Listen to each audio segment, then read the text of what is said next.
You guys seem like you have a lot of fun. I love your website, Yeah, but like at the fun. same time, it's infuriating that why hasn't this been an option, right, all Yeah. along? Well, So tell you why.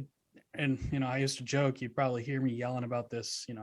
At a frat party back in like 2009, and like this is not a new problem, right? Those of us who have worked in this space, right? My career was building these kinds of data systems behind the scenes that we all use and experience. We were the ones who cared about it. If you watch The Social Dilemma, it's full of engineers like me being like, I built that thing, but I'll never let my kids use it, right? And yeah, so that tells you a whole lot about, how these systems work.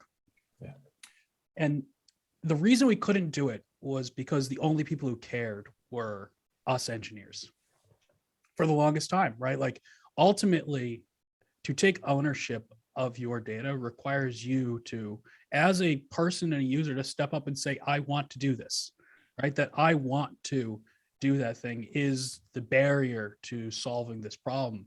After that, it's fancy code and go to market strategies and branding and all the, stuff around building a business. But it all starts with, do people care enough about it? Do people even know that it's a problem? Is it a problem that affects their lives?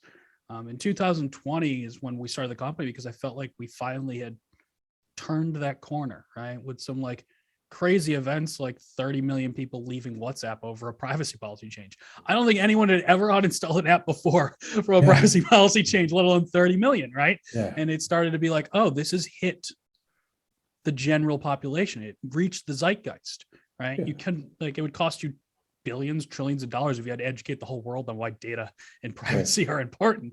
But once we hit that tipping point, now we can do something about it.